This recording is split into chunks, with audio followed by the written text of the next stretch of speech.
Okay. Our friend, Professor Peter Lorge from Vanderbilt University has got a list of bugbears that bother him.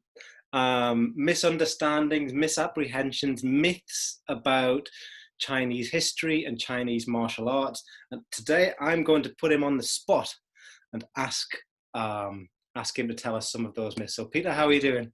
Well, pretty well, and I can see you're, as we were talking before, you're in the matrix, so we're good. It's a training program. It's a construct.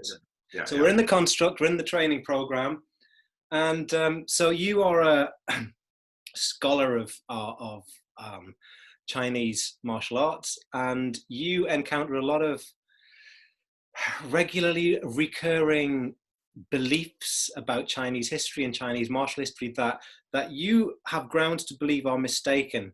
What's the first one that springs to mind that you encounter regularly and that kind of bothers you? Well, I think the biggest, the most pernicious one for the martial arts practitioners, and Stan Henning got into a lot of trouble with the Taiji community many years ago when he sort of said, this stuff isn't that old. It's not from the 13th century. It's not from the 11th century. And so there's this kind of notion that anything which we now have in Chinese history must go back 2,000 years, or any Chinese person, oh, China has 5,000 years of history, and we're all kind of still looking for that 5,000. But so there's this notion that anything which is in China now must have always been in China, and unchanging, always the same. So if there's a martial arts style, somehow we can trace it back to, I guess, what is it? The Pool of Tears, I guess, where Master Oogway deciphered.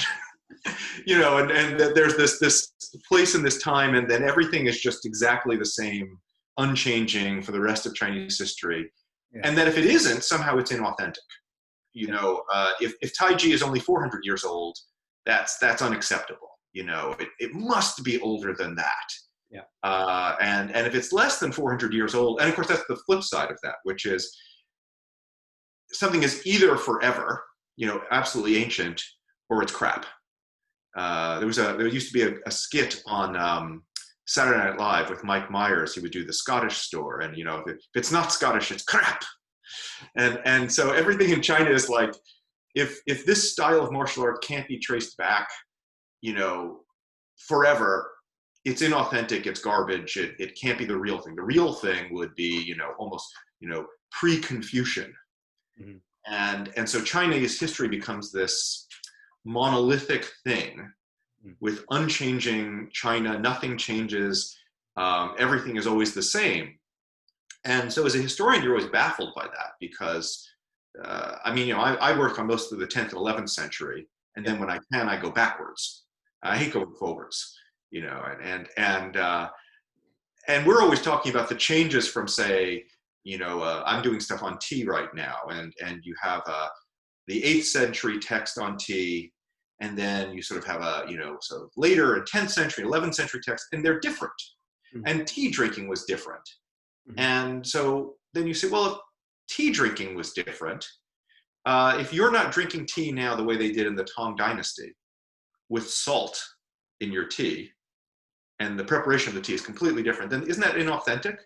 Mm-hmm. But if you imply or state that, what Shaolin martial arts today isn't what Shaolin martial arts was practiced in the Tang Dynasty, mm-hmm. somehow that's this huge transgression, and the world comes to an end, and so that, I think that's probably my biggest one for the Chinese side, and the follow-on of that too for Korea and Japan and other places is that not everything in Japan and Korea and Vietnam that's of any use came from China.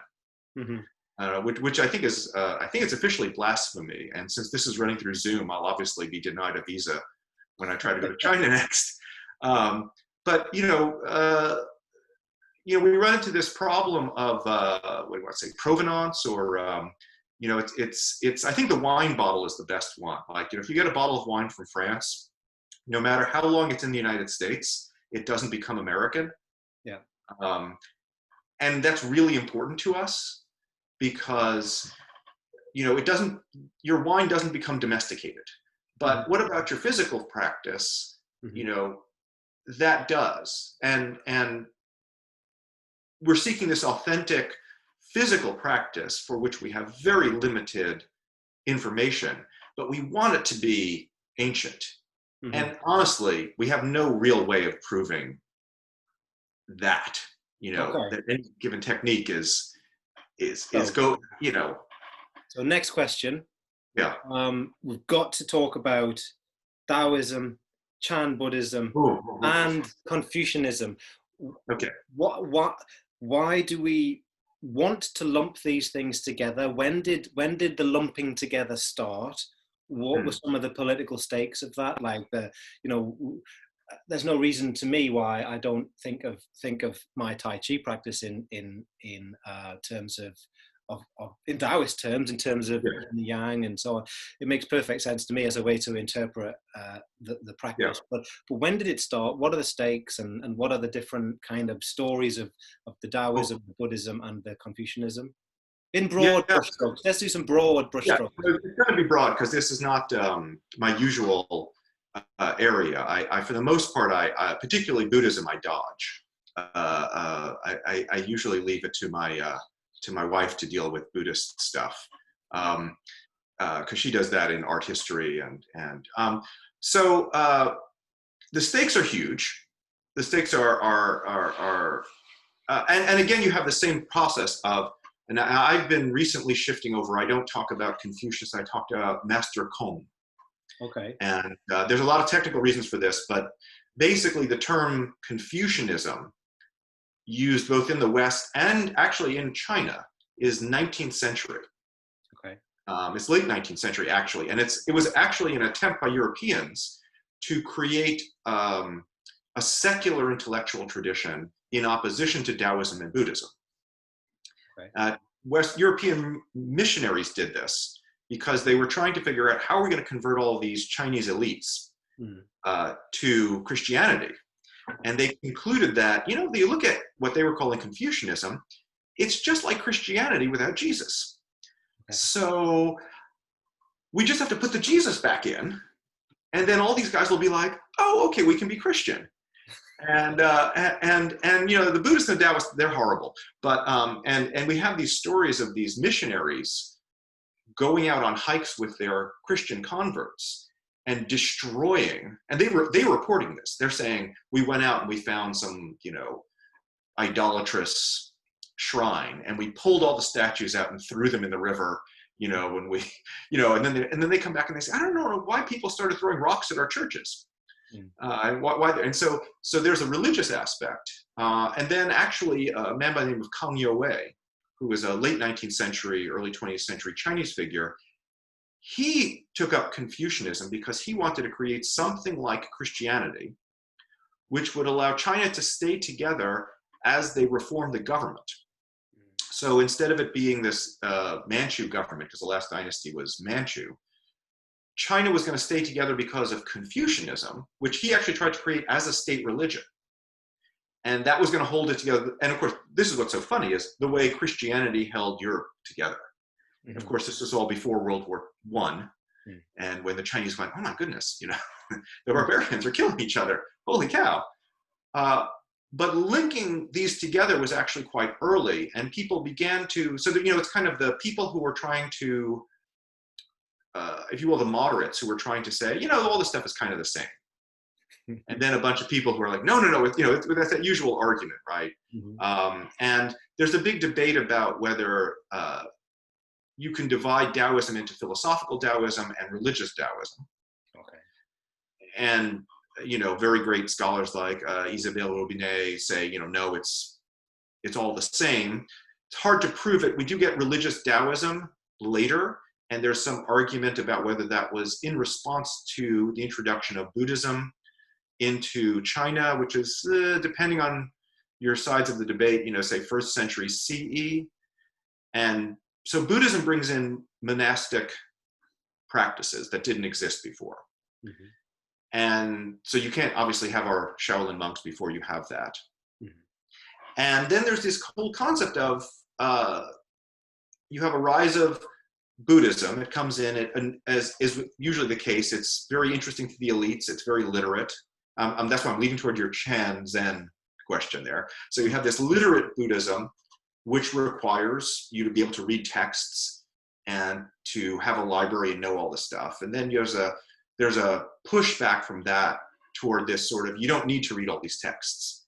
Now that the Zen, the Chan guys don't reject texts entirely, but they de-emphasize them. Mm-hmm. And so then you have a Taoist reaction to that, which is, oh shoot, these guys have a system here. Let's respond to that because we're losing followers, or that seems like a good way to organize things. And then by the, call it the 11th century, the Confucian, or what I would say the Ruist reaction to that, where they're saying, yeah, this really sucks. These people are losing, moving away from traditional Ruist or Confucian values. We need to have a response to that. And that was part of the argument, was that the Confucian, and I'm using Confucian for everyone popularly. I'm wincing every time I say it, but yeah. That the problem of Confucianism is it didn't have a spiritual aspect to compete with Buddhism and Taoism. So then we get what is called in the West Neo-Confucianism, which is learning of the way, or learning of the rights. And this is a whole mess because they're actually contending for political power. Mm-hmm. And there are debates at court in the Tang Dynasty, certainly we have them, in the Sung, and later about which is the correct one.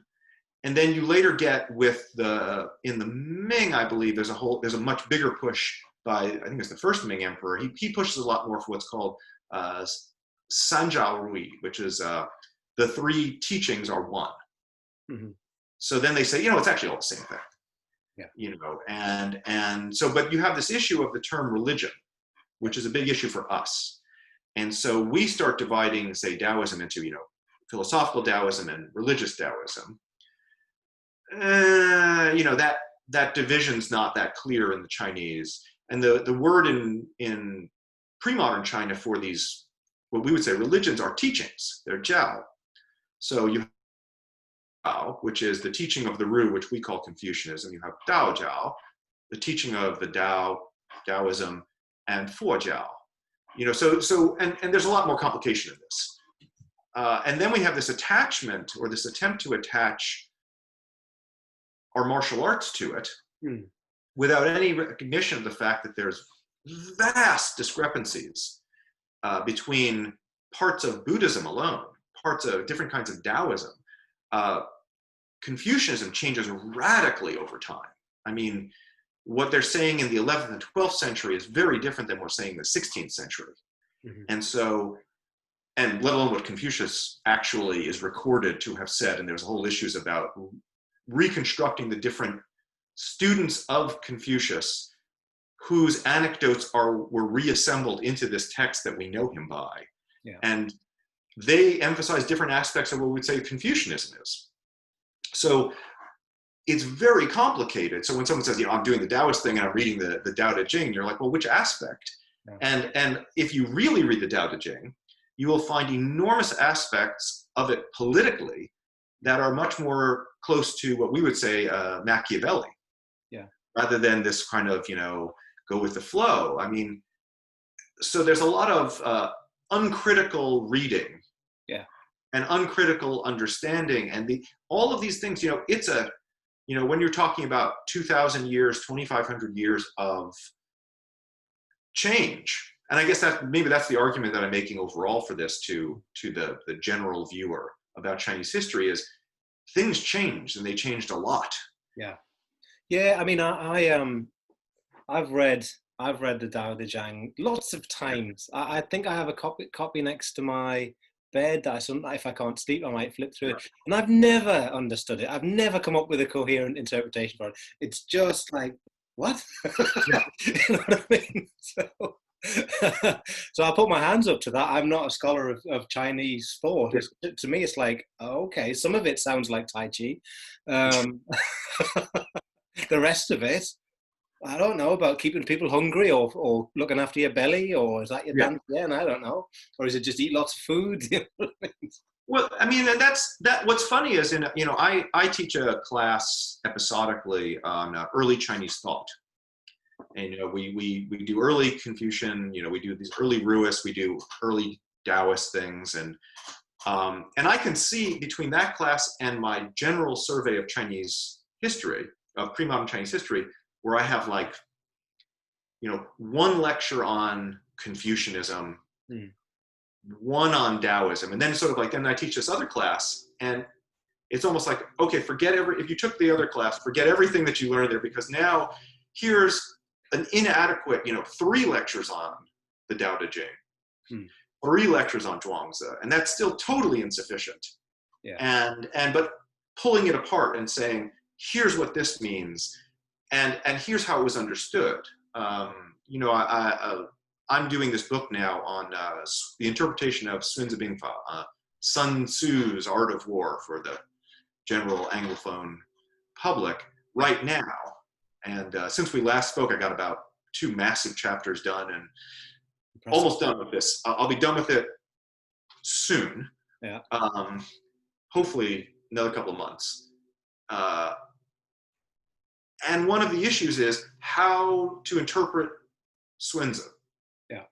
And you get all these guys who'll be like, oh, I do martial arts and I started reading Sunzi and I could see the strategy, and and it's all indirect. Like, are you really reading that? And I can show you where I mean, a lot of this book is about where did your interpretation of Sunzi come from in the West, and it's not the Chinese interpretation. It's a Western interpretation. Yeah. And so that doesn't mean it's wrong. I suppose in the unsatisfying way people look at academics, I'm not really sort of a complete textual relativist, but we all know that you don't just read a book. You give an interpretation, and you have a reading tradition. And in this tradition, this is what it emphasizes, and this is what it says. And in this tradition, it says something else. If you will, if you look at, say, a Christian, and that's a huge Christian tradition. Christians understand there's different groups of Christians that But from the outside, you say, well, what's the difference between Protestants and Catholics? And Christians, hey, it's a huge difference. But if you look at, say, a Christian interpretation of the Old Testament versus, say, a Jewish interpretation of the Old Testament, you're going to get vastly different emphases. What's right and what's wrong? Well, I can make some very complicated arguments for what I would say sort of stronger versus weaker readings. Yeah. That's very subjective too. I would say that the indirect approach or indirect strategy reading, which is I think I mentioned last time, this is Little Heart, not Sunzi, is a weak reading. It's a little bit in the text, but it's not really the major thrust of the text. But someone could say, yeah, but it's there. And that's what I take out of it, and using it is really useful. So, well, okay, I'm not the authority. I can't enforce interpretation. And the same problem we have with Taoism. I mean, if you read the Dai Li Jiang, you can get a lot of stuff out of it. I mean, I think Zhuangzi would have made fun of you for getting. They would. Well, of course, you're going to get out of it what you want, because that's the nature of things. You're going to do whatever the heck you think is right, whether it's right or not. And so we just have to deal with that. So there's your Taoist response to a reading, or can you really read it right? Or I guess what was that in A Fish Called Wanda? Now I'm showing my age, right? I remember it. Yeah. And Kevin Kline's character is, he says, he's reading Aristotle, and Jamie Lee Curtis says, was it the central tenet of, was it Buddhism or something, or Aristotle is not every man for himself. I looked it up. But that you can have someone going about their lives using these things. And fair enough. It's just, I'm always surprised when I sort of come in and say, when I'm sort of, well, I'm studying that. I actually, I studied that period. They're like, no, they get really angry at you because they've constructed some intellectual framework based on sometimes what is just a flat out misreading or misinterpretation of something. And or this idea about who the Chinese are, or what Chinese culture is in a sort of singular, monolithic, simple sense. And that I think that's probably the biggest issue I run into. That's one of the reasons why when I did my martial arts book, people criticized it, a few people did, for not emphasizing the later stuff where there's much more information. For spending equal time. And of course I looked at it and said I wasn't spending equal time. I would spend much more time on the thousands of years before the present. But people want the recent stuff because that's the stuff they understand. And they say, well, why did you spend so much time on this early stuff, which we don't know that much about, fair enough. And my point was try to show, change over time. And some things are the same, but, the emphasis on archery, for example. And the part of the reason for showing that consistency was so that you could see the change with modern practice. If you say, wow, for time immemorial, archery has been the major martial skill, and then things change, that's important. But in terms of practice, the historians are always, what stayed the same, what changed? And even the literary Chinese, which is to say, so classical Chinese goes up to about 221 BCE, more or less. And then we have the written language is really going to be literary Chinese, which is sort of a copy of classical. And you kind of read both. But literary Chinese changes over time. So Sung Dynasty literary Chinese is different than Ming Dynasty literary Chinese, than Qing Dynasty, so all these things change, and yet outside of it, we have this notion that, it's, pandas and turtles and things like that. And that's always strange to me. So if that's the big bugbear, yeah. Yeah, I remember reading a book by Slavoj Žižek. I think it was on belief or something when he was coming out as a kind of hardcore Christian, and he talks about I think it's the Franciscan heresy, like the Franciscan monks who renounce wealth, and they go, no, look what the Bible actually says. Look what Jesus says about riches, and they become the most subversive and controversial Christians possible. Because the Vatican's sitting there being the most wealthy institution in the world, and then you got some monk on. But have you read that bit where Jesus says you shouldn't be rich? So I often give the example when it comes to textual communities and interpretations of text. Like people will kill each other over interpretations of the Bible. Yeah. And if that's one book, it's just it's one. Just why they're going to burn you at the stake for that. Another thing that we mentioned when we had a few emails recently, back and forth. You said you wanted to talk about one thing that you wanted to get off your chest was the Orientalism of martial arts studies, or an Orientalist impulse within martial arts studies. Could you tell us a little bit about that? I'm sure you're talking about me and my work, but no. I mean, no. I think depends on which book of yours, but I think. I think at least one of the books you probably guessed when the anonymous academic reviewer was, but we're always like, my field is so small that it's virtually impossible to avoid the same people. But so we have this idea, and I have to say I was in a department when I started at UPenn in, when was it? 89, something like that. It was still the Oriental Studies department. Yeah.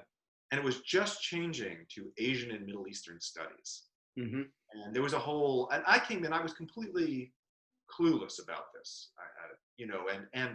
And as someone who works on China, but even then identified as being on East Asia, I didn't, Said and all that stuff just didn't, he was talking about the Middle East, and then you have these people, they're talking about India, and I never thought of India as Oriental or the Middle East as Oriental. To me, it was like East Asia, and then I found out that, no, it was this full rest of, oh really? Okay.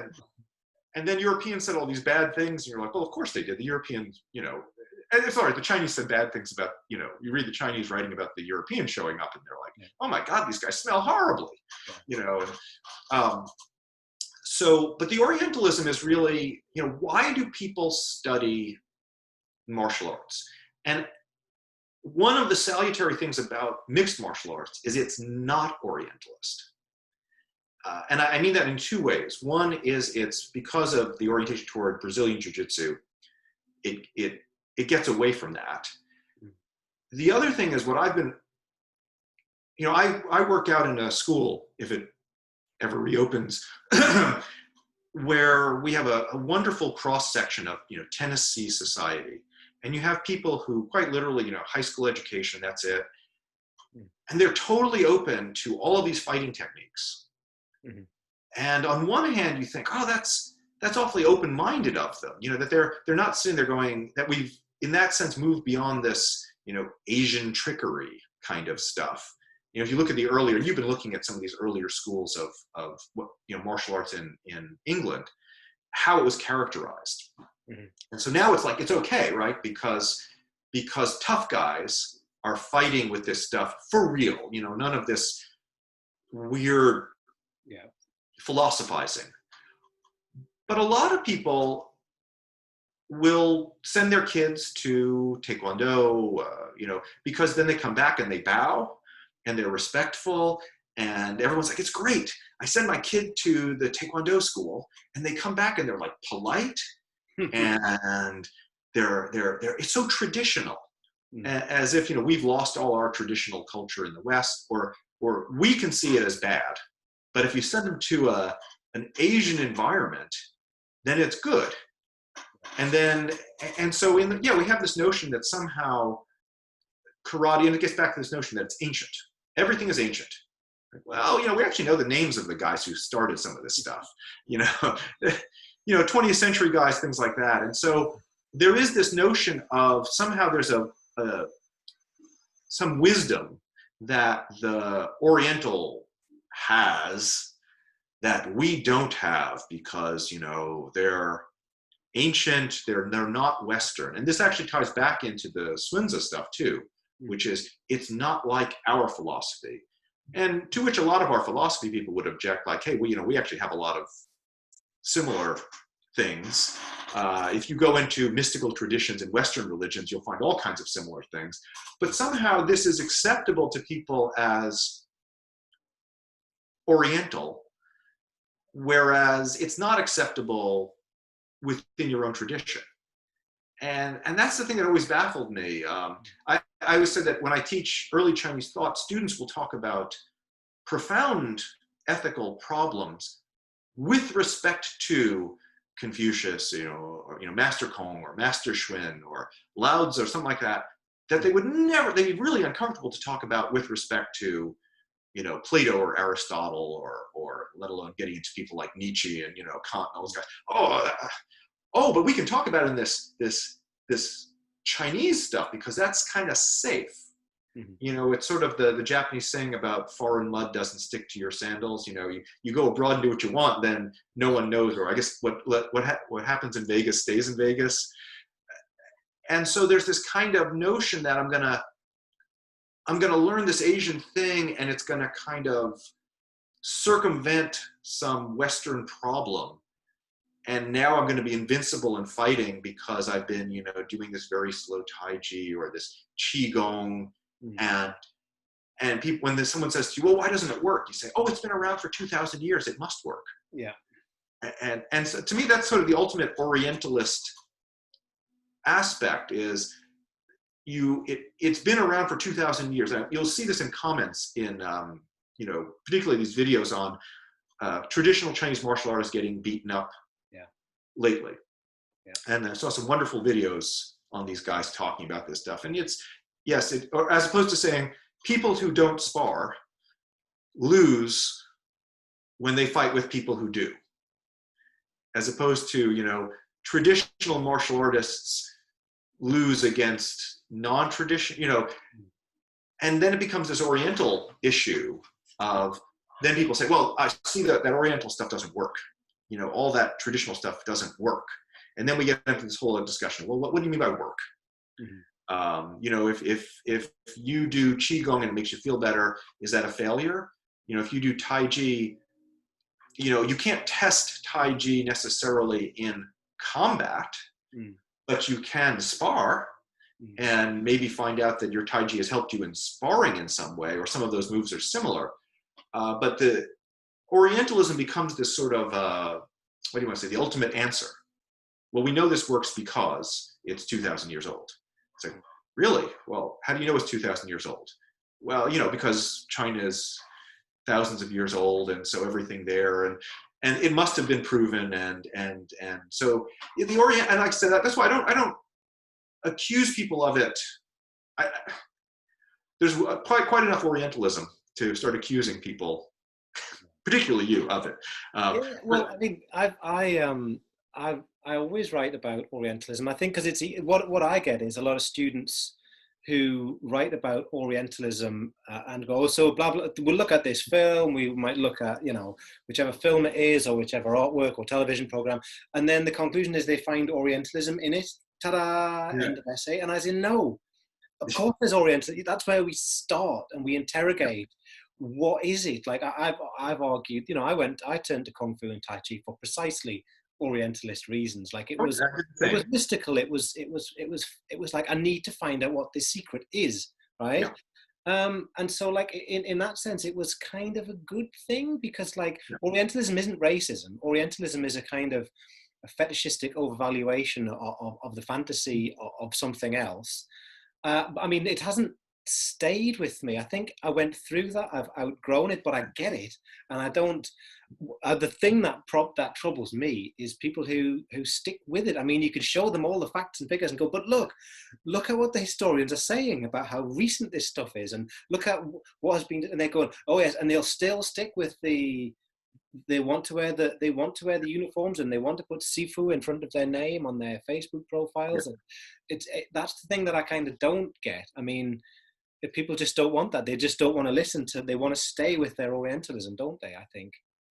Well, you know, and you get that on all these sort of like, you know, I cooked Gongbao Jiding, Kung Pao chicken last night, and we had this. My wife was listening to some Chinese broadcast, and they're saying the Gongbao was a title for and so I was sitting at my desk, so I reached up and pulled down my dictionary of Chinese institutional titles, and I was like, oh yeah, it's the junior, it's like the junior instructor to the heir apparent.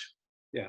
So okay, that's how we assign that, and is the chicken good? Yes, but I'll tell you something. We know that the chili pepper comes in from the New World. Okay. So it can't be more than about 400 years old as a recipe. Yeah. Um, so what's interesting there is there might have been some kind of form of chicken. I said the problem is that title goes from about the Sung to the Qing, so the last 1,000 years of Chinese history. So you can't date it by the title there. But I know that if you're going to put chilies in it, it's got to be, sort of 400 years at most. Well, that's fine. But then the question is, was it any good? Oh, it was wonderful. Now, of course, and I cook it and I cook it American style, which is to say, there's broccoli in it, which is anathema to Chinese people. It's not a mixed dish. It's you don't put, but also peanuts, which also are New World. Yeah. So this is a New World dish. There's a wonderful program on General Joe's Chicken. I think it's a documentary. I think it's called is it Searching for General Joe or something like that? Okay. And we know the guy who created that recipe. I mean, he created it in Taiwan in the 50s or something like that. Yeah. And there's nothing wrong with that, right? If it's good. But if you want it to be this ancient something, but but we like Chinese food or isn't that great? And but does that mean that Chinese food is healthy?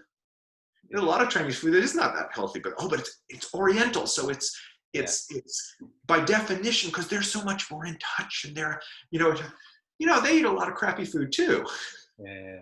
You know the chef Jamie Oliver, British Yeah, chef, and he actually got like really impassioned death threats when he changed when he changed a recipe, a traditional Italian recipe, and he yeah, just put some different ingredients in, and it kind of like Italians' minds were exploding and going, "You cannot put that in that dish." yeah. And he actually he was in some danger because people were so angry about his messing with his, so I mean to connect it Yeah. back to martial arts, I think that when we talk to friends, we talk to family, and they go, "Oh yeah, I'm doing this new thing." It's kind of like a mixture of Tai Chi and yoga and Pilates, and it's Yeah. like Tai Chi yoga lattes, and it's really great. And we are going, "It isn't, is it? Yeah. It's rubbish." Right? Yeah. So Yeah. Yeah. I mean, things change, things are hybridized, things are grafted together, but there's a certain kind of we still maybe harbor an essentialism ourselves. We go like, "You can't do that. That's not a thing." I mean, do you suffer from that at all, or? I think we're all looking for Yoda. You want that, or Master Wu. You like we want this person who has it perfectly, who Yeah, then can transmit it to us, and the more perfectly we do it, the more exactly like that person got it, yeah, the more powerful we'll become.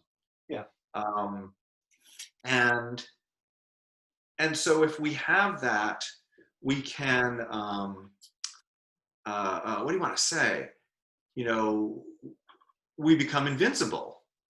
And I mean, so it's this bizarre, like, yeah, wouldn't you love, like, we've all had teachers, if we were fortunate, who really advanced us, who really, whose instruction, like, wow, I learned so much from that person.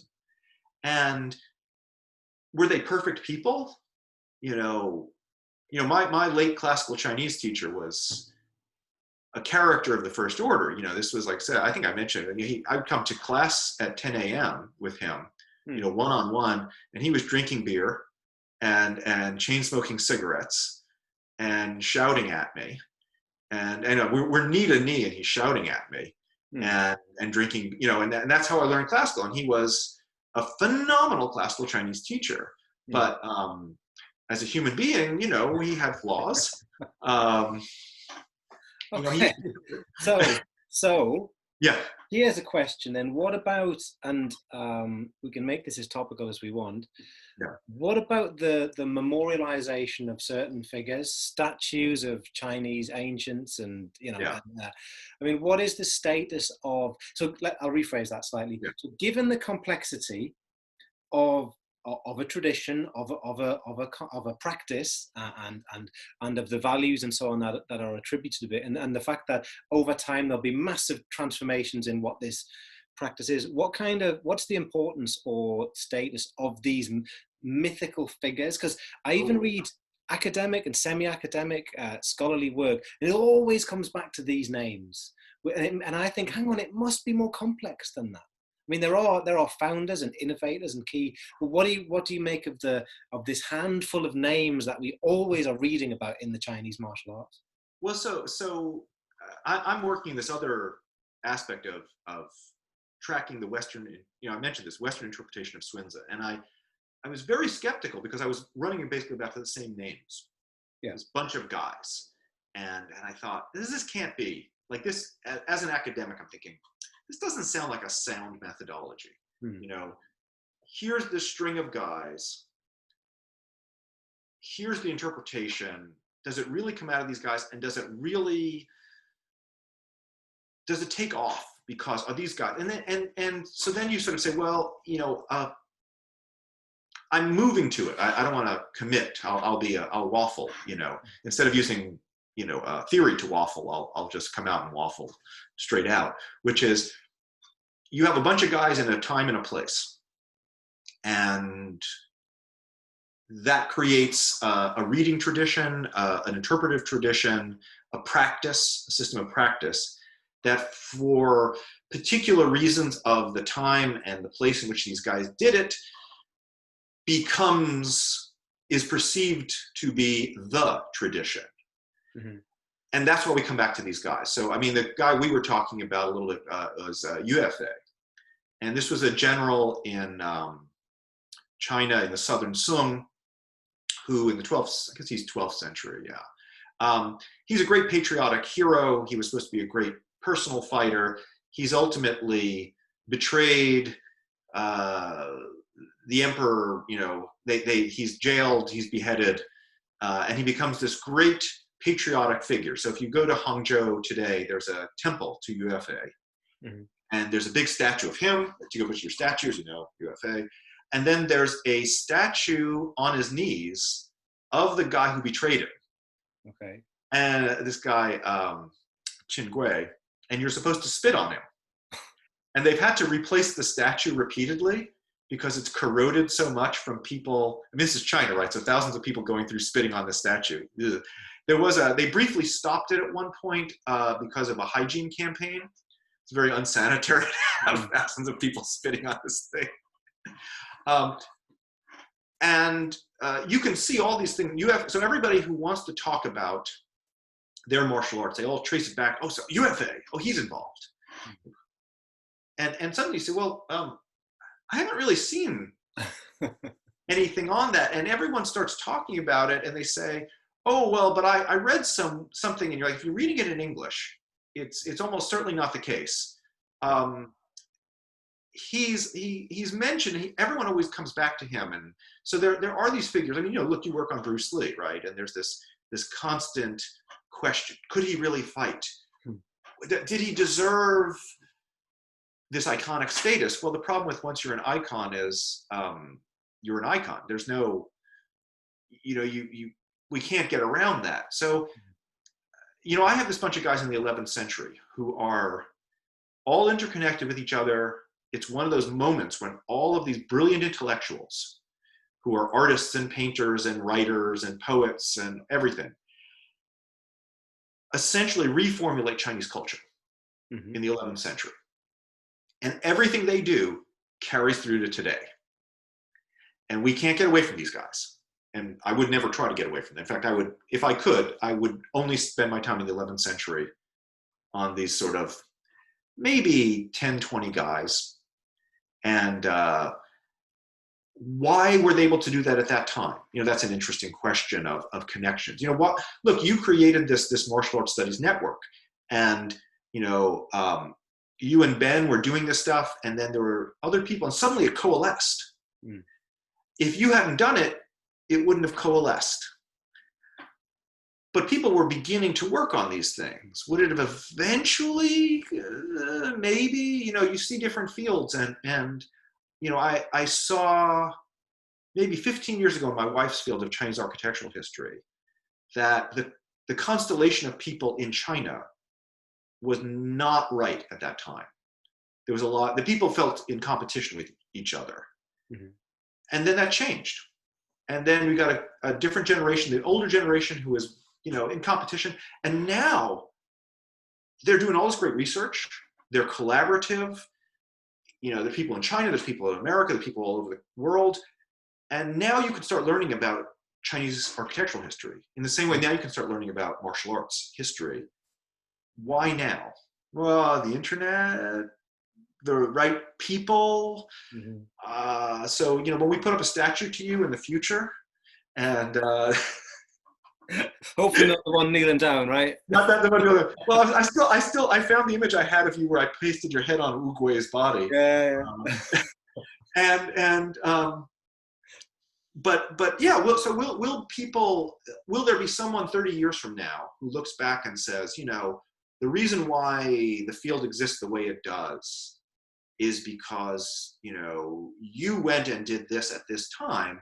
And you might say, as you're sitting there being brought in to get your prize for this, and you're, you don't do judo for so long, you know. With my shell on my back. On your back. And you say, well, you know, it wasn't, what I did wasn't, you know, I didn't levitate. I didn't walk on water. I put together this really slick looking website, and that was it. Yeah, that was it. You know, but from the perspective of seeing how that turns out, it's very important. And you know, when I talked to Matt Pauly about Bruce Lee, and he was saying how, you know, there are all these people who are like, well, why would we do a biography? Why would we publish a biography of Bruce Lee? And mostly that's about, well, he's not a white guy. Mm. And I was kind of like, what? Yeah. But he, and this is, Matt Pauly is not, it's not like he's some radical, I don't know what Matt would say, but I don't think of him as some radical guy. He's as Orientalist in his initial impulses as I was, as you were, right? He went to China he went to Shaolin, of all things, and created a career starting from that starting point. And yet, so our criticism, your criticism, my criticism of people is, why haven't you moved from, I don't blame you from starting at Orientalism. Mm-hmm. I blame you for staying there.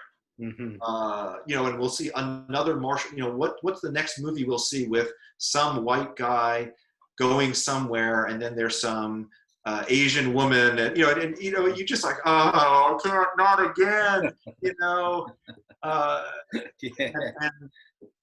was a great line it was a recent episode of The Flash. Yeah. Now, of course, that's all messed up. And the one character says to the other, wow, says to her, there's no one Chinese or Asian in there, and says, wow, how did you learn that martial arts? And she said, oh, when I was a child, my parents, left me with this blind master on a mountain in Japan. He says, really? She says, no, I learned it from some guy named Frank at the YMCA. Yeah. And I thought that was this wonderful subversion of this tale. Mm-hmm. But how do we, in terms of if you want something like, what's the point of my complaining? Mm. Not that as an academic, I need a point to complain, Well, I guess, the real questions are about the stakes and consequences of these things. I do think that Orientalism arguably has consequences, and historical obfuscation or historical manipulation, it's as you said right at the very beginning of this conversation, it's often really political. It's kind of like, who is gaining what from this? Like, who's driving this, and who is gaining, and what's the cost? Like, who is losing? And I think with Orientalism, it's a tricky one, but I don't know if it's a victimless crime, or if, as some people say about the idea of cultural appropriation, it's just like, what do you want us what white people have to wear, I don't know, at best a kilt, at most like a bowler hat or a trilby or something like that, and a pincer. Like, what are we, what's the crime here? One of the first articles I read when I was trying to work out how I was going to write about Bruce Lee was an article by Stephen Chan, and he talks about the way in which kind of Japanese cultural industries agencies had kind of gone, yeah, all right, if you want it to be ancient, then just come on then. Yeah, we'll sell you that. If you want it to be an ancient tradition, we're absolutely fine for selling you that. And it just becomes a cultural, a financial transaction. Culture is just a commodity. Well, and you had Martha McCoy on, which I was just like, oh, because I thought her stuff was just so fantastic. And I every time I imagined to do some course on martial arts, and and if you will, it comes from a lot of her ideas about, we have this script. And so, women are given this script about what happens if they fight back. We're given all these scripts, and then what's radical in the humanities, and again, this is something that's really the humanities that is so troubling to many cultural conservatives. They're not worried about science solving something. They're worried about someone in the humanities saying, by the way, that's not what you think it is. Mm. And partly that is this, well, you're going to tell me that, for example, with the martial arts, I think I always, when I was doing more films, there's a really important article to write in there about how Asian martial arts, really Chinese martial arts, and let me segment that to bow my hat to Megan Morris too, which is Chinese martial arts and Chinese martial arts movies, which create the possibility for women to fight back. Mm. Which, if you look at Western movies, Western culture doesn't do that. Mm-hmm. And so we have this really, you think about some of these Hong Kong movies where some small Chinese woman who's a great martial artist, she doesn't just get into a fight and defeat some big white guy. I mean, I can go through how many movies where that happens without being touched. I mean, they get hit, they get thrown through walls, and they come back and fight. And that's a narrative. That's a script we didn't see in the West. We didn't see in Hollywood until Hong Kong movies hit mainstream, and Hong Kong and Chinese martial arts, not Japanese martial arts so much, although there's always this, sexy Japanese ninja woman trope thing.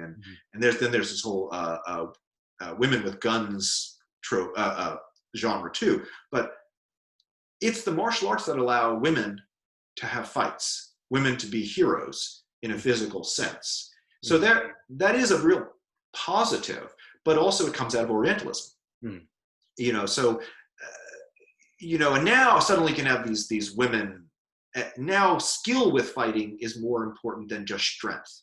Yeah. But you look at those old westerns where it's kind of I hit you, you hit me, I hit you, and then finally the bad guy falls because obviously his moral failings have made him less tough or less strong in hitting. And you're like, well, what did that prove? But then the problem is if you don't have that contest, that agonistic in the ancient Greek sense, contest of moral forces, because, well, the reason I won is you don't know how to fight and I do.